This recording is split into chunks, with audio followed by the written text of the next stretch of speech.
The year is 1945. Across Europe and Asia, the end of the war has brought a total systemic collapse.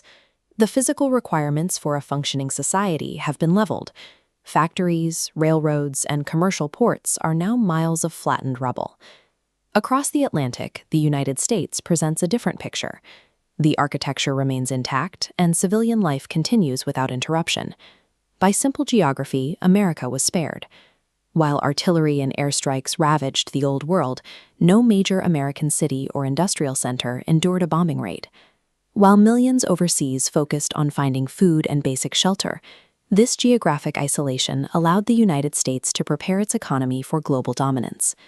The United States used the years of global conflict to rapidly build up its domestic infrastructure. Operating as the arsenal of democracy, American manufacturing scaled at a rapid rate. Massive new factories were constructed and filled with production lines, while overseas facilities burned. This chart shows the result of that expansion. By 1945, the United States alone was producing nearly 50% of the world's entire industrial output.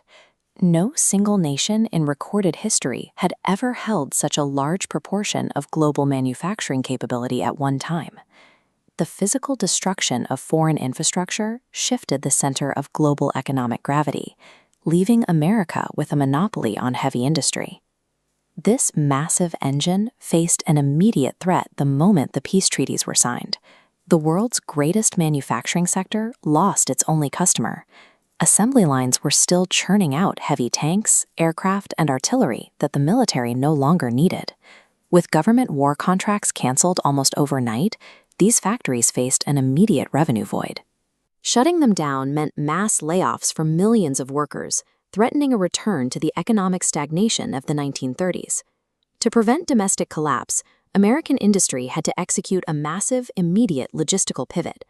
America's global standing now rested on its ability to reprogram a specialized military engine for the consumer market in a matter of months.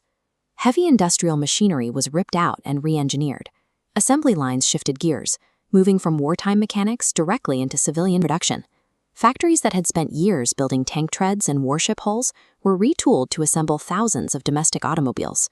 Plants that formerly manufactured ammunition and field equipment pivoted to pump out home appliances, stamping out row after row of refrigerators and washing machines. This rapid transition resulted in a wave of new consumer goods flooding into domestic markets and filling department stores. America began churning out civilian infrastructure and commercial products at the exact second the ruined nations of the world needed to buy them. Back in Europe, the ruined cities required massive quantities of physical materials just to clear the debris. They needed structural steel, concrete, and heavy machinery. This created a stark economic imbalance. Europe possessed the demand for rebuilding materials, but lacked the physical factories to supply them. The United States stepped in to fill that vacuum. By exporting these materials across the ocean, the physical survival of the Old World was linked to American factory workers. European nations had no alternative. To rebuild their cities, they became dependent clients of American manufacturing. Export initiatives like the Marshall Plan facilitated this supply chain, locking the rebuilding nations into an economic ecosystem controlled by the United States. Moving millions of tons of physical goods out of American ports triggered a return wave of international wealth. As ships laden with industrial materials sailed east, foreign capital flowed west, straight into the accounts of American corporations. This concentration of foreign money expanded the influence of American banks. Financial institutions grew larger and more powerful than the factories that originally generated the wealth. Domestic companies utilized this surplus capital to expand outward, setting up corporate outposts on every continent and dominating international trade. The factory floor provided the initial momentum. However, the resulting financial network turned that manufacturing leverage into a structural advantage that outlasted the rebuilding era. In 1945, the dust of the Second World War finally settled. While European factories lay in ruins and supply chains were shattered, the United States stood untouched. Its industrial engine was fully intact, producing half of the entire world's manufacturing output, and it wielded an intimidating new advantage.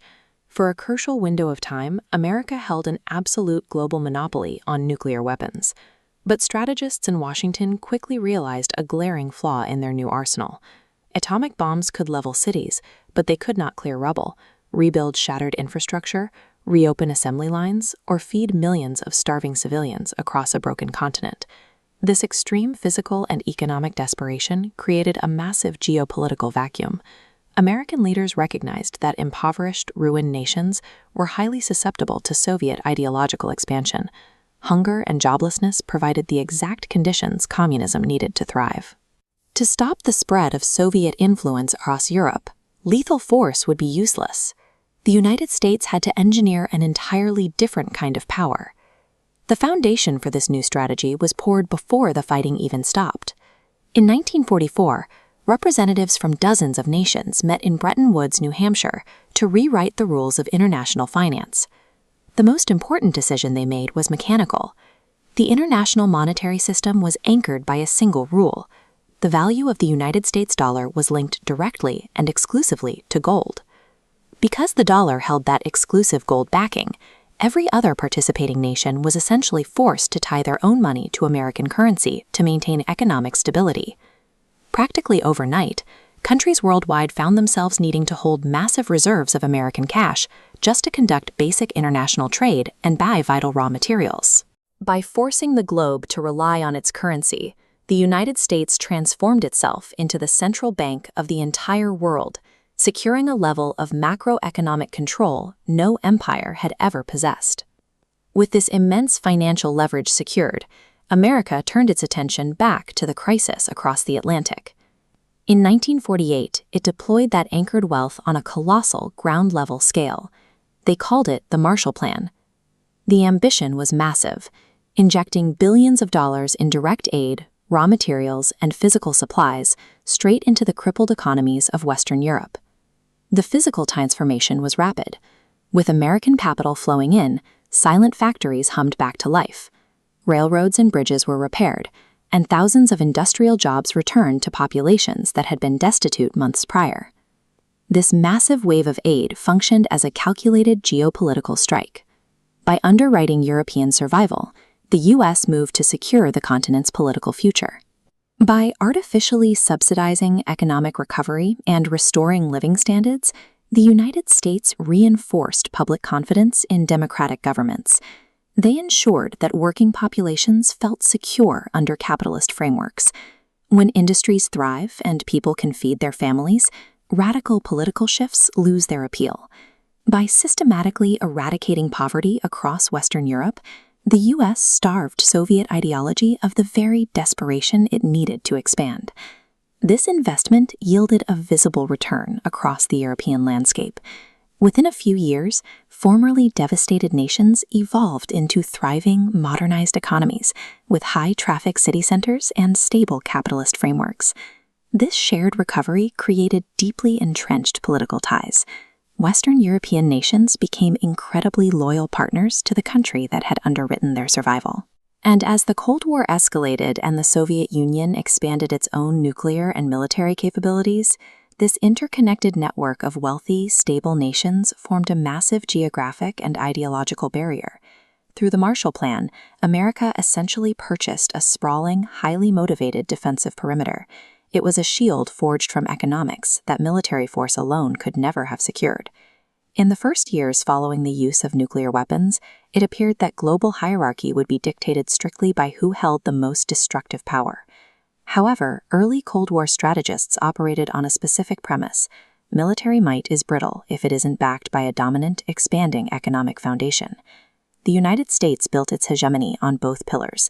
It maintained an unrivaled capacity for lethal force, while simultaneously taking near-total control over the mechanics of global trade.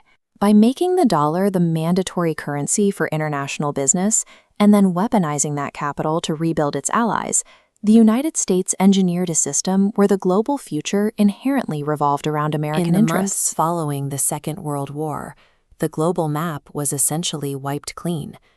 Major empires were bankrupt, infrastructure was reduced to rubble, and a massive power vacuum opened across Europe and Asia.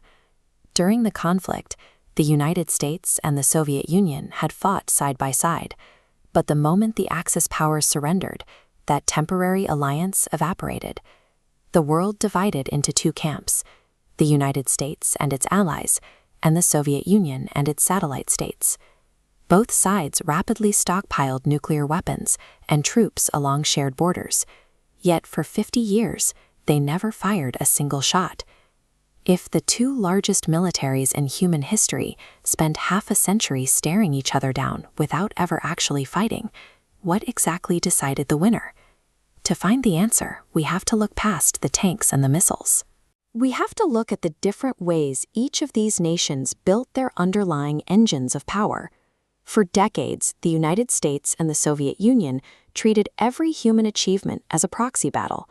They raced to see who could produce the brightest scientists, engineer the fastest jets, and ultimately put a human being on the moon. The Soviet strategy in this competition was centralized. The state directed all resources, relying on massive military displays and strict government control to project its strength outward.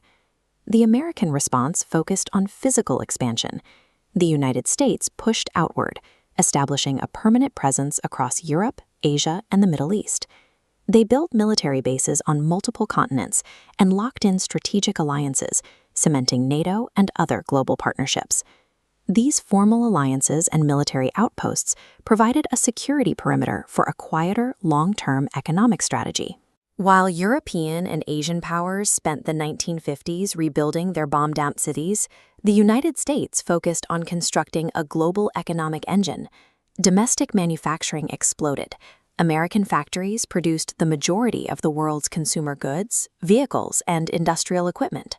This chart illustrates the dominance of the U.S. dollar. American currency dwarfed competitors in global trade, making the U.S. the center of global finance. This leverage created a loop. Global buy-in to the American banking system funded technological innovation, rapidly outpacing Soviet economic growth. But the final layer of this strategy bypassed governments and went straight to the citizens. American culture became a primary export.